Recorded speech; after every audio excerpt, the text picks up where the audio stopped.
Love podcast, hate nonsense. Welcome to the PoliticsJOE Pubcast. And Tom's not clapping. Tom Usher refused to clap that sentiment, which is, I don't know, damning, I think, actually. Which made it sounded like a slow clap. I'm just not into clapping. I've got this weird thing from the tube earlier. I tried to stop someone's door and it got a black line on it, so I don't want to clap. So you're concerned about dirtying your other hand? Wait, what do you mean you got it from the tube door? What do you mean? When you stop, the inside of the tube, the black rubber ring, Yeah. it's like incredibly dirty. I don't think you're meant to touch it. I know I wasn't, but I was being really polite and helping someone come in because the guy's girlfriend, he ran in and then she was coming in, but she was too slow. So I stopped it because I thought I was being really nice. And then they didn't even say thanks, but I just got a massive Should have let her line go. in my hand. No, I just kind of sat there looking sad and hoping that they would get that vibe, but they didn't get that vibe. So we're here with local hero Tom Usher, and who's our special guest today. And as always, we're joined with Ava Santina. How are we doing today? That's not as nice of an intro, is it? Well, sorry, did you not hear Tom's heart-wrenching tale of helping someone get on the tube? Yeah, but maybe he was trying to get away from her. No, I wasn't. I was just trying to reunite the couple together because I didn't want them to be separated. But maybe the couple didn't want to be together. They did want to be together. I could see it in their eyes and I could feel it as well in my heart and in the general aura as well. Yeah. Excellent, great stuff. Great stuff. How are we doing today? How am I doing? Yeah. It's quite muggy, so I react badly to mugginess. Great, excellent. Like a Love Island contestant. Yeah. So it's quite sweaty when you walk around a lot. Yeah, it's hot in but here then as I well. decided to wear it all black for some reason because, I don't know why. But yeah, it's quite hot. And also I feel like I've got loads of marks on my forehead for some reason. I don't know where I got them from. No, you look well, actually. Yeah, you do, Really? I think I you're thought I'd being- have got sunburnt, but actually, maybe I'm just rosy. I'm like a traditional English rose type way, like Kate Winslet kind of vibe. local hero, English Rose, Tom Usher. He's actually not wearing any clothes. You actually had apart from the mugginess, you've had a good day today. You got your white belt in Oh jiu-jitsu. well, it's not. I didn't get. You start with a white belt basically. Sorry, and this then, is You got the this is my uniform. total ignorance. you start You with got white the belt. uniform. Yeah, you have to get one yourself. You have to buy that one. You have to buy the white belt. But basically, it's like you get notches. It's like little. It's like a black kind of bar on your white belt, and then you get white lines on it. So I think you get 4 or 5, and then you get the blue belt, which is the next belt. And I'm kind of useless at grappling in general, like jiu-jitsu and stuff, because I come from more of a boxing background. So I've been just starting it in March, so to get it to kind of advance in any way was quite good for me because I've been kind of struggling with it. So I felt pretty proud of myself. No, but it's sick. It's really sick. You wrote an article recently called "How Fighting Taught You." Or sorry, excuse me. I'll say it in the first person as it's titled. How fighting taught me to stop fighting myself. Yeah, You wrote that for ITV's Woo. ITV Woo. ITV Woo. Yeah, it's quite. gonna I leave you. don't have a. I that kind of platform came out of nowhere, and it was just. I saw some other people who had written for it, like Shantae, who I really respect, and so I was like, I'll just do that as well then. Oh, and then I think they were calling out for pitches about male relationships and stuff, and I just noticed that had just noticed that the relationships I had in the gym with my fellow kind of other guys and the coaches and stuff, it was just quite a weird, unique kind of relationship where it's you are literally kicking the shit out of each other every time you see each other, but then it's kind of that weird kind of release that you get where it's a kind of camaraderie where obviously there's the whole kind of classic camaraderie you get when you go into battle with someone, but that's how it kind of feels when you're kind of almost fighting someone as well, where you end up respecting someone a lot and you kind of let it all out and you do it together, and it's kind of this big release. So all these guys in the gym that I fight with and train with every day,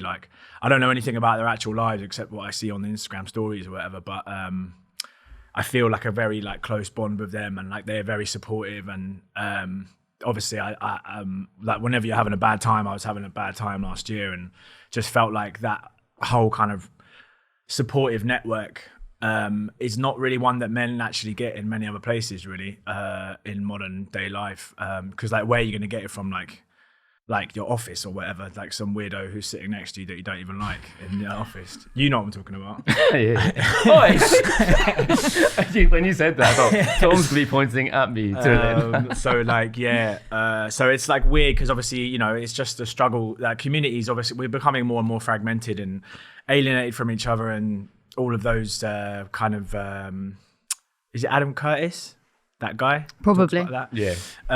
All of that hyper-normalization stuff. So it's actually quite nice that you just have something so simple and basic, and it obviously is kind of primitive, but yeah, it does kind of really help your men's mental health. You know, that's really interesting. I did a thing yesterday with Laura Bates, and she was talking about how like men go like not being in the gym is probably the worst thing that's happened to them. Because that's why they're all 100%. online being. Every time I don't go to the gym, I like end up like having a bad time. Like basically when it gets to like Christmas time and like I start like, you know, when it's like Christmas when everyone starts like going to loads of raves or going to loads of parties and going out and going to the pub, like that just becomes, and there's loads of Christmas parties. And before you know it, you've kind of been drinking solidly for like 2 or 3 weeks or whatever and doing everything else. And it's like, then your brain kind of like gets saturated in this weird thing where you're kind of like, this is just like your modern life actually just becomes incredibly like, it is actually quite an empty and unfulfilling thing really when there's nothing else tying it all together. And like if it's just like kind of, I mean, London's quite like it can be quite like it's so fast paced that you like lose track of even what you're really doing on a day-to-day basis, especially if you're like out celebrating, you don't really have time to think or whatever. So when I'm in those moments where I don't have like something like tying me down like gym or some kind of discipline or responsibility, then I feel terrible basically. Like the last time I even did like therapy was when I was like not going to the gym and I was just drinking loads and stuff. So it's always been, that ties into it where it's like I can't, having that kind of those dudes around you, even if they're kind of being monosyllabic. One word talk. It's really hard. Yeah, even if they don't kind of just grunting at you in a supportive way, that feels like more healthy and beneficial to you than going out and celebrating with all these other kind of people that, you know, may not that are kind of just like living for the weekend or, you know, in another manner. I kind of feel like I'm rambling, but no, you're not. I feel like that at the moment. Like I was honestly just thinking about it the other weekend because I was like, it was like Saturday. And I was going out drinking in the evening, and then I was like, "Oh, what am I going to do in the day?" And I was like, "Oh, I'll just call up my friends, and we'll just go to the pub early." Yeah, that's what I'm saying. Because then it's like, what else am I going to do? Yeah. Because sometimes when I wake up in the day, I'm like, "Shit, I've got like 4 or 5 hours till I'm getting on it properly." And it's just like, well, I'll just get on it a little bit now, and then by the time I'm just like, "Shit, I've just been getting on it." That's all. Because it's like, if I don't have anything else to do, then that is literally all I'll do. And then you have that whole January thing where it's like, "Oh, I'll go to an exhibition," but then you don't really care about doing that when you're not. You know, when you've got like a party or something to go to, you don't really think in that way. So when you're a social person, you kind of just want to be around people, and the most acceptable way to be around people is to drink. Yeah. So I've had it's been good to find like something else, like another kind of thing to like tide me along, because London is really good for stuff like, you know, gyms and fighting and even communities as well. There's so many kind of communities that you can find if you kind of dig a little bit deeper, or you have like a hobby or an interest. I mean, you know, whatever it is. So it's just quite a bit of a step for me from going through my 20s where I was just getting as obliterated as possible every weekend because I was like working in sales or whatever, and I hated it, and like had the Sunday scaries and like the Monday morning fear and all this stuff.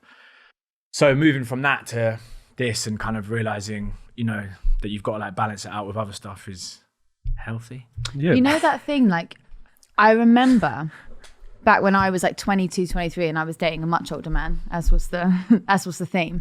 And I remember him saying, we're all doing it. He said something like, he was like talking about his best mate, and he was like, well, you know, when people are 40 and they're like the last person to leave, like when you're 20, that's fun. When you're 40, that's really sad. And at the time I was like, I do not understand what you're talking about, old man. That's hard to understand though. Now I get it. Because now you get it when you get it like, oh shit, like am I that guy when I'm like the last person to leave the rave or I'm the last person to leave the afters or whatever. Like, now I'm very, very adamant about, I haven't really even done that many afters. I haven't done any afters for like a long time. I think I did one the other day, but other than that, I haven't done one I haven't did one before then for like 8 or 9 months or whatever, because I was very like like that was kind of the thing. I was like, I got to stop doing afters, because that was like the kind of thing that I realized was like, that's where you get sucked into like the bad vibes, basically, the spooky vibes. But I don't know why I'm talking about this. Why are we talking about this? I don't know. It's interesting. It's good. Yeah. See if someone watching this was like, oh, I recognized they were in this cycle of perhaps drinking too much, going out too much, and it was making them unhappy. What, like, taking up something like combat sports or something is maybe like it's quite daunting or something. Even like taking that step to kind of better yourself. Like, what do you think is there something from your experience that's like a first step to like getting to like that almost better place? Yeah, I don't know how much I could like really be giving people advice about how to live their life, because my life is a fucking shambles. But aren't all of us though? Like, really? Yeah, like, but mine not in like a funny, wacky way where like I've got a job in like a media company. Mine's like actually like at shambles. Do you know what I mean? I'm on like universal credit. I'm like got, you know, but in like a funny, wacky way as well. But no, not really. So like, I don't want to be like giving like men's mental health advice or anything. But at the same time, what I kind of realized was like, I think it's the number one thing, especially, it's quite funny to talk about this post Glastonbury, but the number one thing I found, maybe getting older, but also kind of like taking a step back, is like once you battle the FOMO, I know it sounds so pathetic, but it's like that fear of missing out. And once you kind of get over the fact that it's all kind of a construct in your head, and that the fear of missing out is just literally, it's like, there was one time I went away for like a year. I was just going traveling to like freelance traveling from abroad, because I was like, I don't actually need to be in England when I'm just like writing freelance anyway. But then I basically went away for a year, and I came back after a year and everyone was doing the exact same afters, were doing the exact same raves, doing the exact same stuff, and it was like the exact same conversations and everything, because nothing had changed in a year. Because and then I realized, shit, man, that whole FOMO that I'd been having every time I'd missed Secret Garden Party or Glasto or any of these like insane amounts of parties and raves that we have every weekend, it's like not real, basically. And it's like, I think you forget that how repetitive a lot of that stuff is, and when you actually take a step back and realize that that stuff is just basically incredibly repetitive, and even though it's incredibly fun, I'm not gonna lie, like I had a really great time and I still have a really great time, but I think when you kind of get over that feeling of FOMO, then you kind of realize, oh shit, what else is there going on in life other than that stuff? And I think that's like the number one thing that once I kind of got, maybe it was like a mixture of age, or like maybe it was a kind of mixture of kind of like age and also wanting to take a step back. But once you get over the idea that people having a party are going to be doing the same shit every fucking weekend, and it's never really going to be that much different, even though it sounds like, oh, I missed out on this lineup, or I missed out on whatever list, like Printworks, or I missed out on this festival. Like, really, it's just the same shit over and over again. And once you kind of clock that, then you are like, okay, yeah. And then you can actually figure out, well, what else is there? But yeah. And it's trying to go home earlier. That's been my thing. It's been trying to go home. Not doing the afters. That's what I'm saying. Yeah. Once you realize you go home at 3 and you get a cab back home and you don't crack on, and you just then you don't kind of get sucked into like the 48-hour ones. And also you can get yourself like you can get a 30 quid cab home, because you're not spending it on anything else that night. Like you're just going to bed. It's quite, and you wake up really smug. Like, I don't know, but I wake up and you don't feel like ordering a Mackey's breakfast, and that's when you're like, yeah, I've evolved as a person. You put like a wash. Well, I don't know. For me, I put like a wash on, and like people are getting in, and I'm like, oh, are you tired? Tired. Yeah, that's been the best. I've had all of my friends have been like messaging me like broken, being like, I'm sad and like emotional. I'm like, well, I just got my first notch on my jiu-jitsu belt, so I feel really great about myself. That's a dichotomy between you and me at the moment. And I was at Glastonbury and feel like arse. You look great. Oh, thank you, man. You don't even have like that kind of waxy pallor that people usually have when they've come back from Glastonbury. I think I'm just like kind of sunburned. I also just usually have a waxy pallor. So speaking of Glastonbury, that is a great. I'm gonna wrangle this back. That was great. Nice. No, that was great. You're normally really good at the segue as well. Smooth as ice. That was sick. Ed sits down at the desk this morning and I'm like, Ed, how are you? How was Glastonbury? And then he launches into this story about how The Guardian kept selling out at Glastonbury. Oh no, because The Guardian were tricking people with the nice bags they make. Yeah. That was tote it. bags. Yeah. They make nice bags. Everyone needs a tote bag. Yeah. And it was really nice. And you get it for £3. Then now The Guardian can go and be like, Glastonbury sold, Glastonbury goers love The Guardian, which like they probably do. But it's quite a dishonest way of bumping up the metrics. But as someone who does like go to Glastonbury. This year I haven't, and I felt very smug because the conversation has been it's extremely middle class to go, and there's been there's a lot of sneering from the Glastonbury goers on people who go to Benidorm or whatever. You're famously in favour of fun. I am famously famous for You're like, as in like, I do love fun. On like your social media, you're always quite pro fun, like especially when it comes to the sesh. Yeah. Shall we say? What do you make of that stuff about people being criticised for like, oh, you say there's a cost of living crisis on, but you're going to Glastonbury? I just think it's just another way for, like kind of dour, kind of like right-wing personalities to basically just stick the boot in again. I mean, like the idea that it's like somehow in any way to do with the cost of living crisis is just totally insane. It's like, I think the whole thing is it's getting harder and harder to like kind of keep up this charade that it's like, charade or charade? How do you say that? I say both. Oh, right, okay. It's kind of hard for these people to keep up this idea and convince everyone that there's a section of society that are still having a smug, like nice time whilst they're struggling and having a bad time. Because I think now with the cost of living crisis and all the other shit that the Tories have just been pillaring like the whole of society with, it's like there's not really much more room for everyone to be convinced that somebody else is having a good time. And I think the Glastonbury thing is like it's an easy scapegoat kind of thing because it literally is people having a good time actively, and you can see it. And obviously, so I think people are like, well, they're having a good time whilst we're all struggling. And it's like, well, actually, it's like the tiniest, briefest like glimpse of like nice time in this otherwise completely brutal and relentless like country that we're living in, like conditions that we're living in, like and everyone knows that no one's, especially young people as well, especially even like young middle class, the whole idea that it's just middle class people, like the middle class people are getting the idea that middle class it's just middle class people anyway is ridiculous. But it's like, even if it was just middle class people, that kind of section of society is getting massively eroded anyway. Like the difference between rich and the poor is becoming so huge that there really is no middle class, or there's going to be very soon not much middle class left. So this whole kind of like classic scapegoat of being like, oh, they're just kind of like middle class Guardian readers who are still having a really fun time while else never struggling. It's like, I think that's just complete bollocks because everyone knows now that everyone's fucking struggling except for the very, very, very rich people like at the very top. Everyone's having a fucking bad time.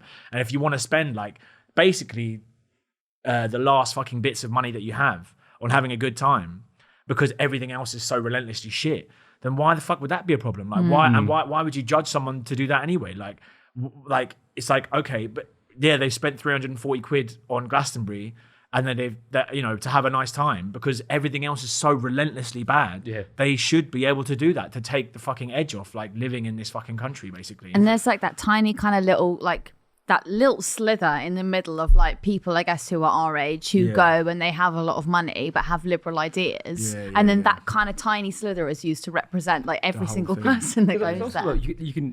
You can one, save money. Or if you have the ability to save money, you can save up for Glastonbury, etc. That's a fucking good point because they always make that argument that if we just put a bit of money away, we'd be able to save a deposit. So like maybe we're just being a bit pragmatic and just putting a little bit away. Also, you don't need to go and spend that much money. And you can bring all your own food, you can bring all your own booze. Obviously, that costs money. You can do it cheap. And also, like a lot of my mates work there, and they like they work for their ticket, and then they sleep in their car and all this stuff. Like it doesn't have to be expensive. And I feel like this whole idea where people were saying it costs like $1,000 or whatever. I saw that. It's like, that's a crazy number. Where's that coming from? How much Lee Anderson thought it cost? Lee Anderson genuinely like they're spending £26,000 and he said it earnestly. It's incredibly like that thing in, what is it? Arrested Development, where it's like, how much can a banana cost? Like, whatever. It's like, it's so much like that because they don't even know what the fuck they're talking about anyway. They're just coming out with random numbers and then... also, they don't know what it is because they've never been. Because they've never been. So this whole, and then obviously it's very easy to like sneer at it when you haven't been. I mean, I was fucking sneering at it. I mean, I'm sneering at it right now. I hate it. I hate everyone at Glastonbury. I hate everyone having a good time. I want to be having a good time. Because I wasn't there. That's what I'm saying. I wasn't there. Even me not being there this year, I was like, fuck everyone at Glastonbury. But obviously, when I'm there, I'm like, fucking yeah, this is the best thing ever. You did say something funny this morning, though, and I did actually really laugh at it. Or maybe it was yesterday. You were like texting all my friends at 9 a.m. I was.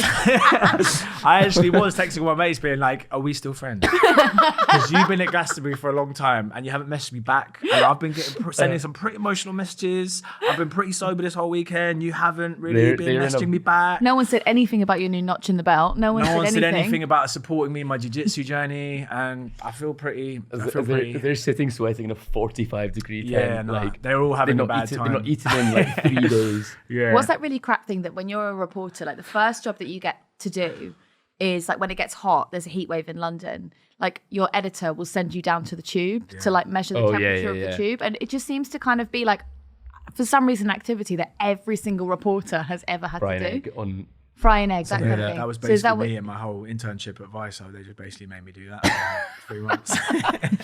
Just sit on the central line measuring the temperature. Various wacky things because they knew that I would just do anything basically. But yeah, it's a good place to be. and now you're here, so great career choices.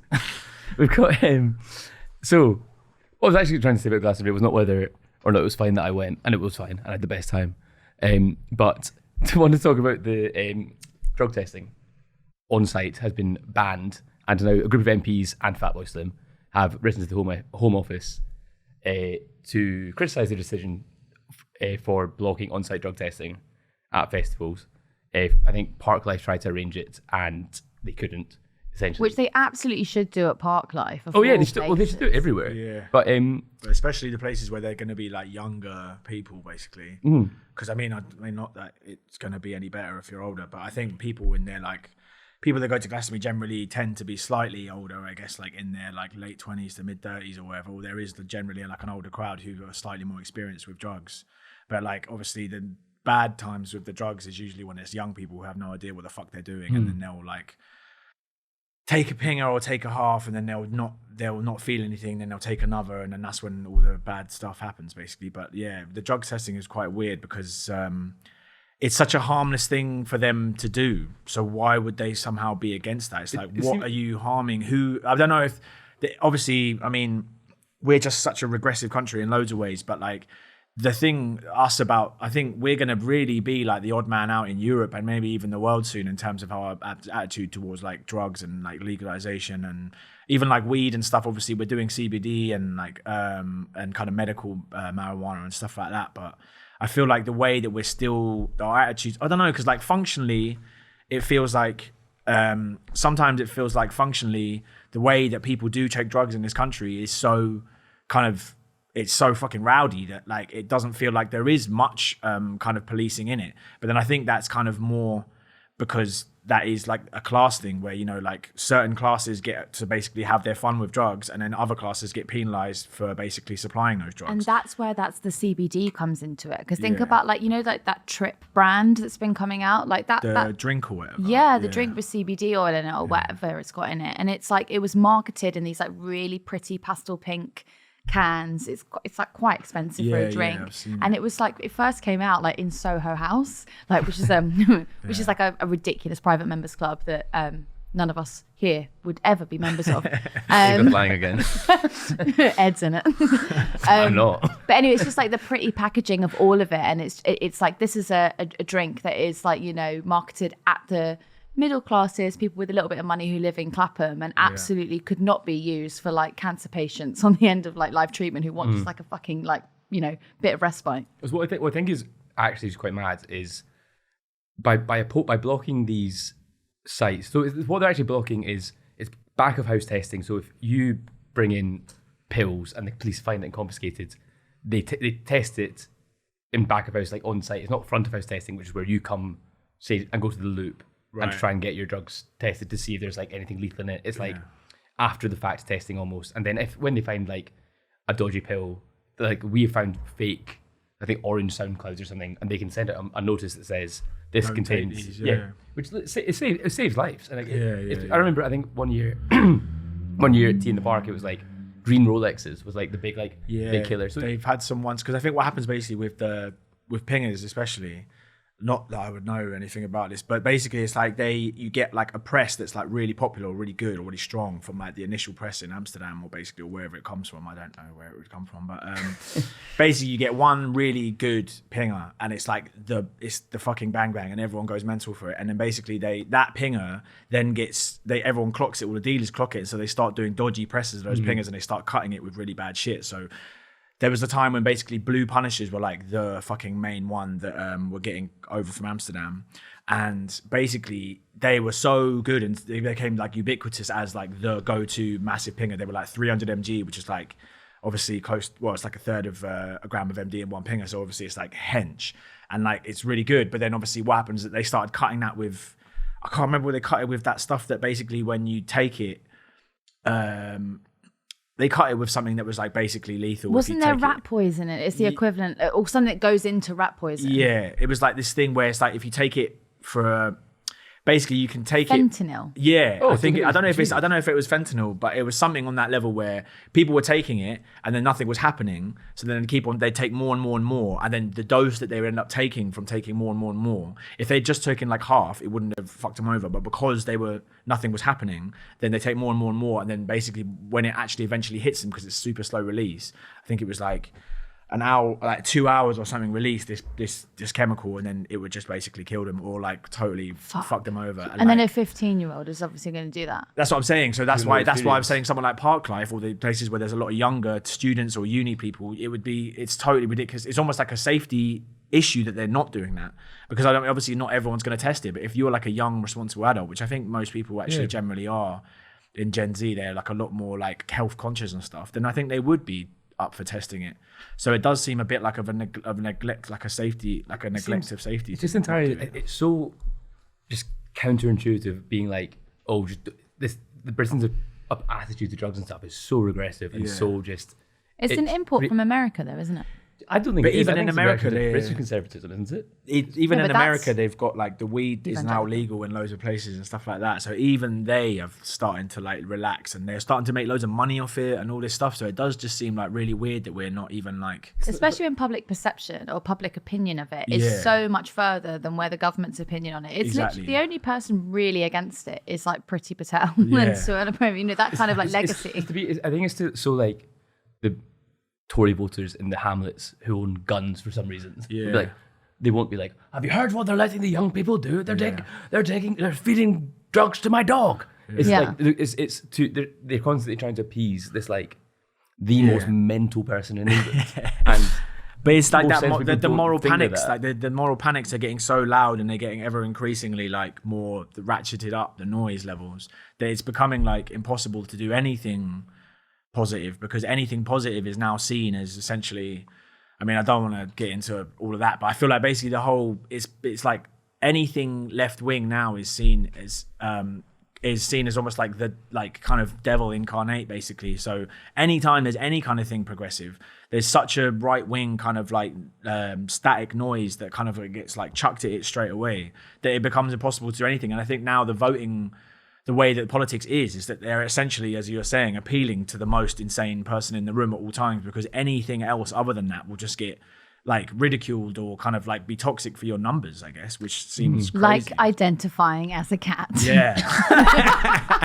That was an unreal segue. Before we get on to that, I just want to quickly say I spoke to Peter Crichton earlier, who's the man who did the drug consumption ambulance in Glasgow, really injecting drug users. I didn't know you did that. I was reading about that this morning. I spoke to him. Ollie and I made a video with him. Oh yeah, it's cool. Yeah, he's sick. He's really. Are you going to put a clip in here now? Of that? Yeah, sure. Peter Crichton. In central Glasgow, I met Peter Crichton. He's a former drug user turned activist, helping people overcome their addictions. He didn't have the easiest start in life. I took drugs from age 11. All the way through my teenage years. I became an injecting drug user by the age of 17. It just all became too much for me. Train spotting doesn't paint a romantic picture of Scottish drug use. Peter took me to an alleyway, 20 metres from the high street, but I wasn't prepared for what he showed me next. I mean, so yeah, we're looking at here, we've got spoons, needles. So you've got your needle, you've got your filter, you've got your spoon, you've got your citric acid, and you've also got a swab. People are coming here and injecting in the conditions that are really unsterile, human faeces, discarded clothes, people constantly peeing in this corner as well, you know. When you're out here and you're rushing, you know, because people will just do it as quickly as possible, they'll often miss, which then it leads to abscesses and infections and stuff like that, because people do tend to, even if they have got veins that they could access, if it's cold, people will be injecting in their groin. It seemed the pull to get high was so strong that a shit-filled alleyway is no deterrent. Our cameras had only been rolling for 5 minutes when someone interrupted us to shoot up. Anyway, I spoke to Peter today. He described the policy as ludicrous and disgraceful. And Peter knows his stuff. There was a really good guy actually from, Leap, which is that group that's like kind of ex-police officers, and they're trying to like work with the law to not decriminalize, but to create spaces where people can test their drugs or whatever. And he was just like, ex-police officer, actually worked in the Met, and was like, well, it's a racist policy. And I was like, oh God, must be very used to that. That's how he knows them. He's oh yeah, no, that's one of ours. That's as someone who routinely identifies this. Should we talk about the cat?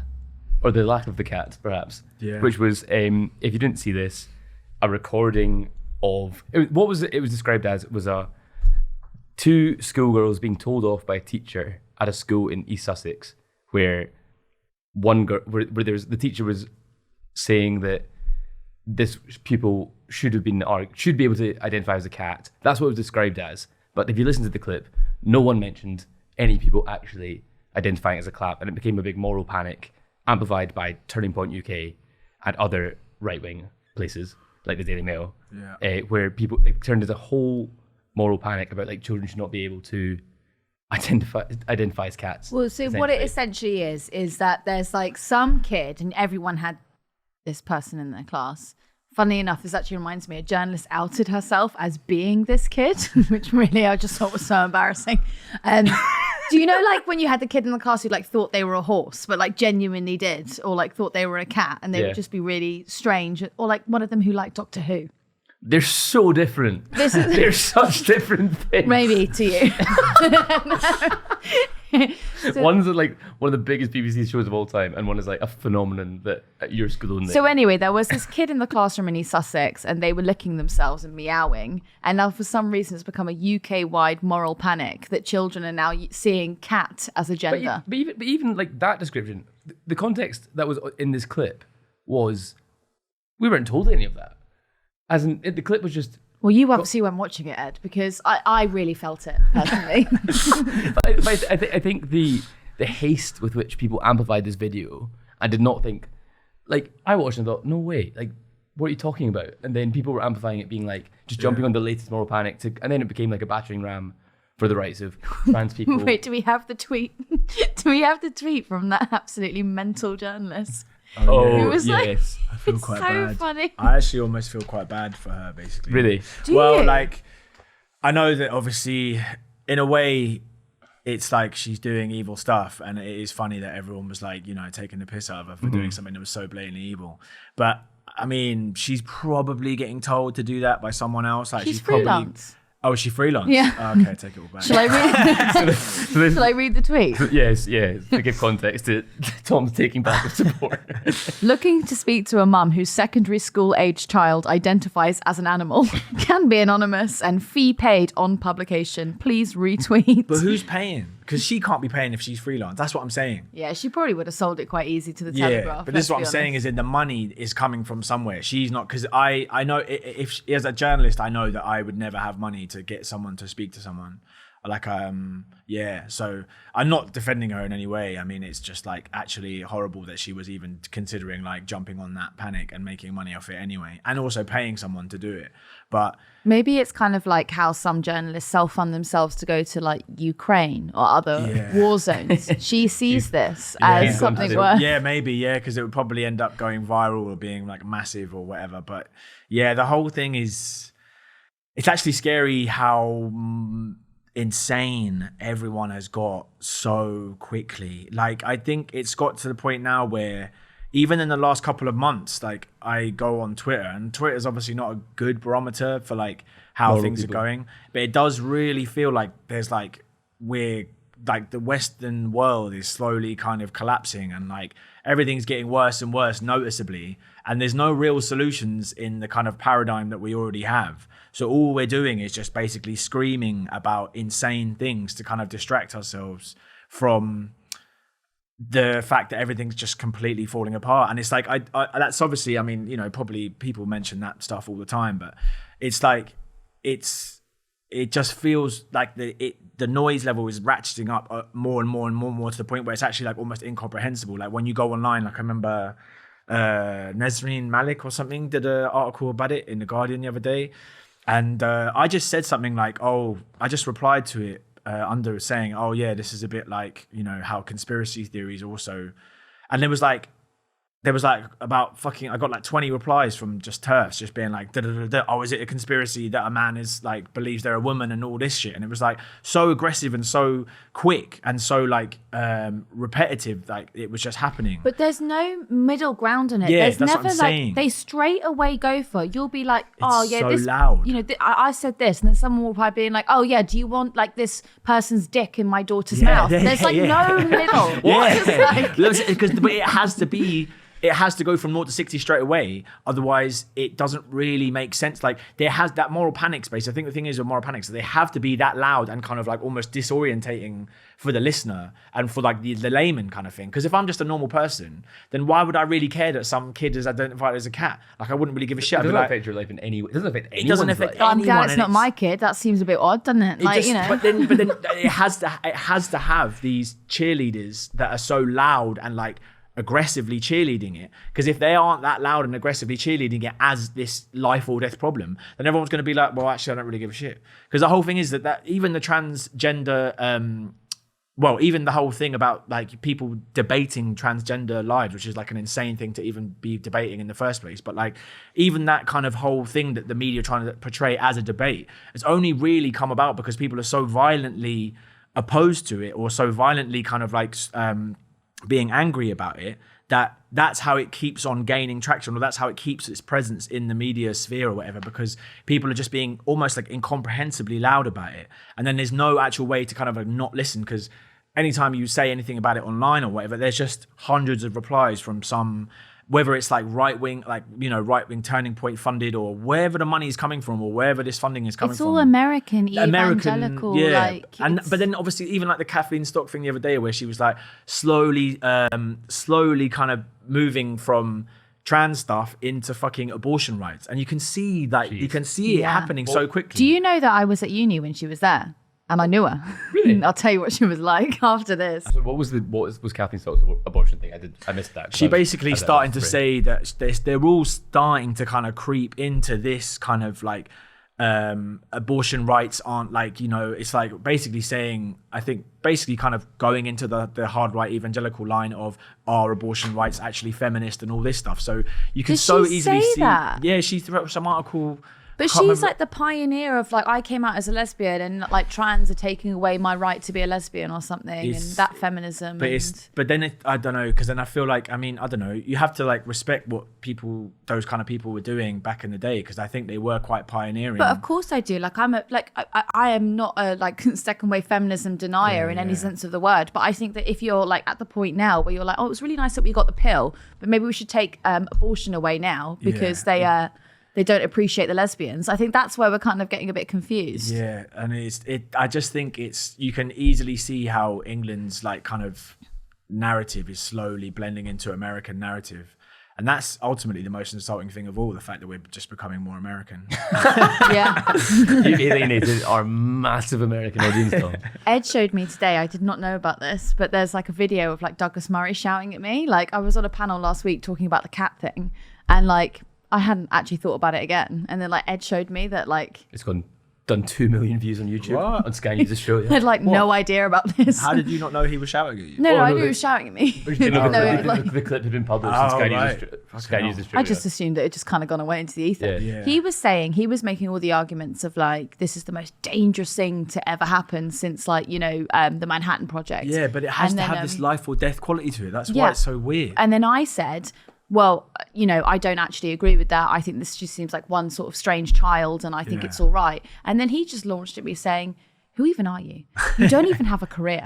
I don't even know who you are. He just started yelling at me. I remember when I slagged off his comedy tour, and then he tried to like set his followers on me or whatever. I can't remember. It was a comedy tour. It was right-wing comedy. This is so good. And I remember I just took the piss out of it, and then he tried to like sick all his followers on me, and then I kept on just replying And then it was just he kept on like embarrassing himself. And then eventually he just blocks you and it's just like, oh, that's kind of boring. But you know what it's quite good for though? Like so there's like a lot of people now actually makes a lot of sense to me why people have been watching more of my videos, because I hadn't realised. I was like, there's been a bit of an uptick and a bit more hate on here than I normally get. And you know what? I just want to say thank you so much for keep watching them, because it's really nice of you. It's great for your career that he was lambasting as well. Can we give a quick shout out to Douglas Murray and all his followers? Yeah. Thanks for watching, guys. Keep tuning in. Shall we talk about the Labour Party? Would that be fun? Probably not. But Labour. What a good transition. Yeah, it was dreadful. Oh, that was good. Sorry. Ava's was good. Mine was rubbish. Do you ever go, Tom? Segue? No, I'm all right. It doesn't clap. No segues. Labour have ruled out introducing free school meals for all children if it wins the general election.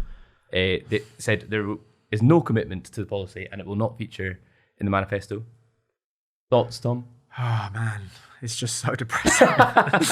This country is just fucking relentless, man. It is just fucking relentless. Like nothing is allowed to be good. And that's what I was saying earlier about how like anything even slightly progressive, even something where like Marcus Rashford got made into like a national hero for doing this policy.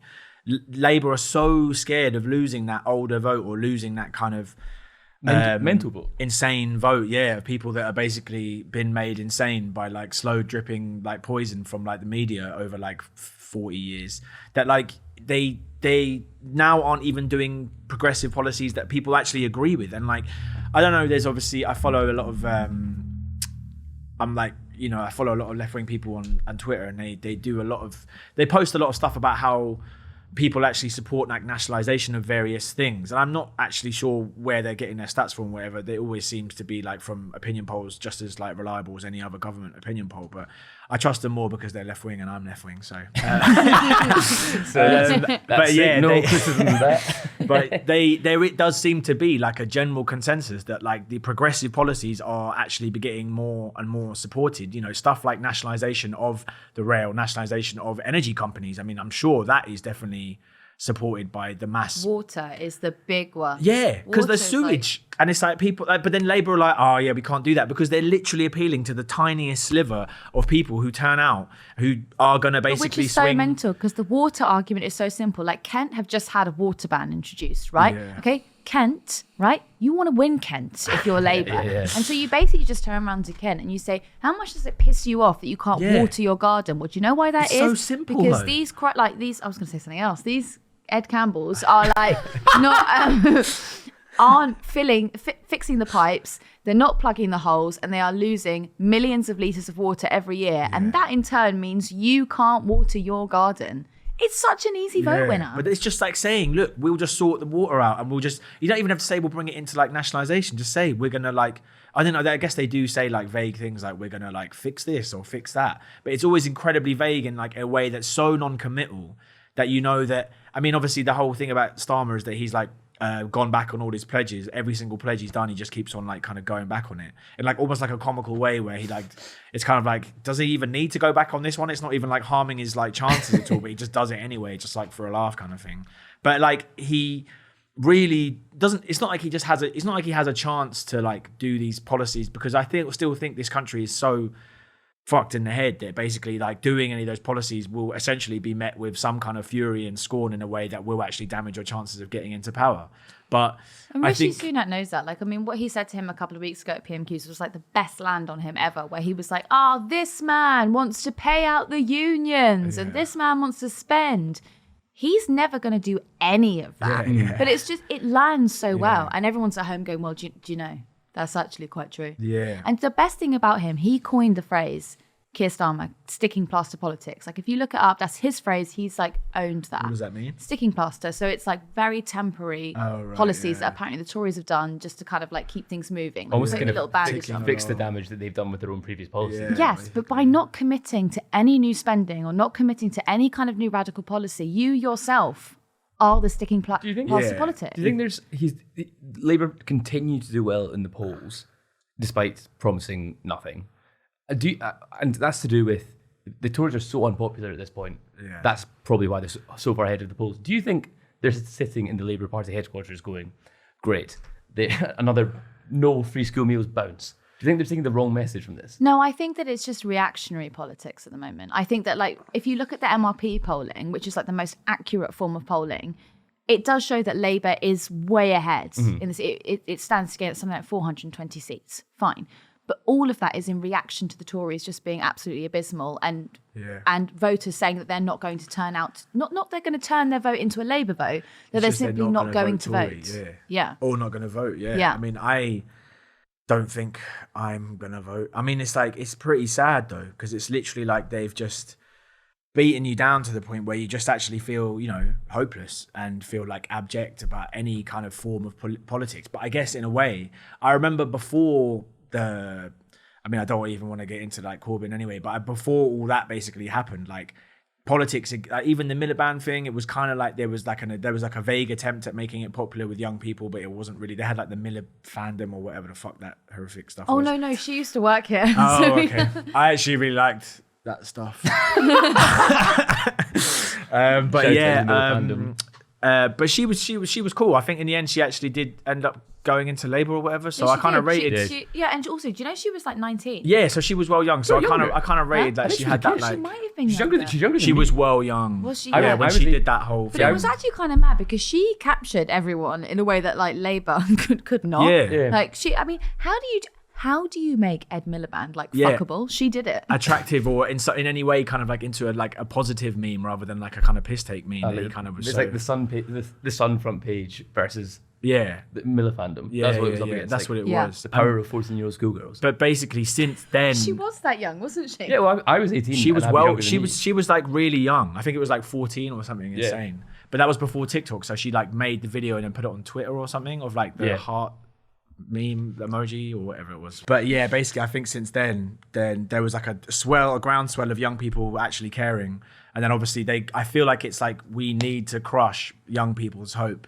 for us to carry on. I feel like that's the kind of general pervading message I get from politics now, is like crush everyone's hope as much as possible. Like make sure you let everyone know nothing is possible. Everyone is going to have a bad time, whatever we do. Because they're even starting to say like, yeah, well, there's going to be a lot of tough choices. And it's like, you're literally not even giving anything positive as a like a, you know what I mean? It's like, things are so shit. All you're basically saying is they're going to carry on being shit, but we're just going to be a different kind of shit. Have we actually ever experienced an election in our adult life where there hasn't had to be tough choices? Yeah, like, it's just like, again? Yeah. It's constant, relentless, tough choices. Like, on a seriously, since 2008, like our entire conception of like being like teenagers or adults or whatever has just been defined by the Treasury not having any money in it, but specifically not having any money in it to fund any of the things that would be quite nice for us. Yeah, like, quite nice. What would make you vote for Labour? Or vote at all, I suppose. I think it's one of those things where it's quite hard to like see how I could actually really support that party. I mean, both of them really. Obviously, the Tories are kind of like comically evil, but then the Labour are kind of like subliminally evil, where it's like they're like pretending to be nice, but then they're kind of like evil in like a way where it's like we're the good guys, but we're still really evil. And it's like I can't actually like I couldn't compute like actually.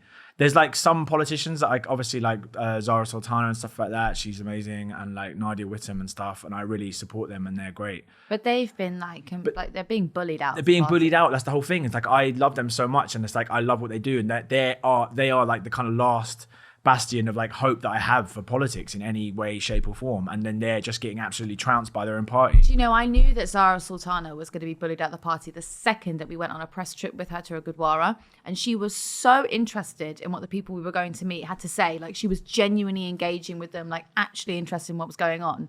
And I was like, you are too into You're this. fucked. Yeah, you are. It's like you're taking an too interest much. in people. Yeah. Well, that's not what we're saying. Mm-hmm. That's not the job. Yeah, that's not the job. I actually have no idea what would make me vote for Labour right now. I mean, the only thing I could, if they basically said, look, we will literally make things slightly better. Like that's all they need to do is just say, even just slightly better. But they're not even saying that. They're just saying things are going to stay the same, if not worse. They're literally saying in some, I think it was like Wes Streeting was saying, tough choices are going to have to be made. We don't have the funding. We don't have the money to spend. Like it's not going to be good for like 10 years or something. Yeah, but he's always desperate to push that line because he's so horny to privatise the NHS. It's unbelievable. Scary, man. Like, but it is. Like, I'm not even like, I just actually think we need to kind of like shatter this thing where there's like a big cohort of Twitter that will say things like, oh, you just don't get it. You're just trying to quash Keir Starmer. It's like, no. How can you actually not see that Wes Streeting is someone who is actually actively out to take apart and dismantle the NHS? It's like not even neoliberal in the way that Tony Blair, like, you know, horned after. This is like mad. But it's not like neoliberal. Even like the Tony Blair stuff, they were doing it in a way where it's like, we are actually going to spend some money on public services to make them better. Like, it's obviously I'm not going to fucking cape for Tony Blair in any way, but at the end of the day... Only for the Iraq stuff, right? But I mean, all of that stuff, obviously they were, again, like subliminally evil in a way where they were like, hey, we're doing good stuff, but we're also incredibly evil in a way that's not like as overt as the Tories are, kind of thing. But it was good that they didn't find weapons of mass destruction in like state schools, otherwise they would have never got the Sure Start programme. But then they did do some stuff where the money did get spent that was like, you know, actually, and then obviously it's mad to see how far even it's gone down from those years, just after like 12 years of the Tories or whatever. So all Labour would need to do is just say, we might take it back to those years in like the 90s where we were like, actually, the country wasn't completely falling apart. Just say we won't make the country fall apart. Like, that's all you need to do. But the biggest misconception that they have, okay, so like Tony Blair obviously inherited like a completely different economy than like Starmer's going to inherit. And I completely understand that. But when you look at like just look at wage stagnation for the last 20, 25 years, you need to come in and you need to go, right, if you're someone who owns a house, you've got a car, but you found you can't go on holiday anymore, we're going to be the party that makes sure that you've got a bit of disposable income back in your bank account. Like that we're going to spend you out of poverty. That's just a really simple way of saying it. Everyone would be allowed to go to Glastonbury. Instead of and no one would be allowed to complain. But and you get your drugs tested. But is that too much to ask for? Do you know what I mean? It's really not. Like, one of the guys I followed the other day, I was making a good point where it's like, it's not that insane to be like, I think people deserve to actually be, to afford to live, like literally just afford to live, and also have one weekend of the whole year where they have a nice time for 3 days. Like, I don't think that's an insane left-wing position to say, I think people should be able to afford food and heating and also have a nice time for one weekend of the whole year. Yeah, but you would say that because you go to Glastonbury. And you also want a smartphone. I don't go to Glastonbury. I hate everyone that was at Glastonbury. I hate you. I think it's just all this stuff, all that kind of chat just reminds me of like poor people shouldn't have plasmas or... Yeah, I mean, it's basically phones. exactly the same as that, but now they're kind of like angling it at like in a middle class way where it's like, no one's allowed to have fun because we're all having a sad time. But it's like, well, when does anyone get to have fun and what fun is allowed? I don't know. Yeah, well, it depends what your fun is, isn't it? Fun is sitting with Turning your the 10 lights on. flatmates, not in a living room. There's 4 of you in bunk beds and trying to pull enough coins together. To Or fox hunting. Yeah, I bet that is fun. No, fun for me is just walking around the house, turning the lights off, and then like, you know, shouting at whoever left it on. probably, and I'm alone, you know. So it's like, Oh my God. That mental health funding cut is really taking it. yet again, you've done this. When I find out who did this, Yeah. On that bombshell, shall we leave it there? Yeah. Tom, thank you so much for coming in. Thanks for having me. Is there anything you'd like to plug? No, I don't Combat have sports? anything. No, I lost my last fight. That was sad, but Oh, I'll no. have another fight at some point, maybe in October. I'm not sure. I've got some articles coming out on fry-ups soon, so that's good. Sick. What else? No, I think that's pretty much it. Nice one. Ava, anything you'd like to plug? My Douglas Murray interview. Yeah. I'd like to plug Black Country New Road set at Glastonbury. Thanks for coming.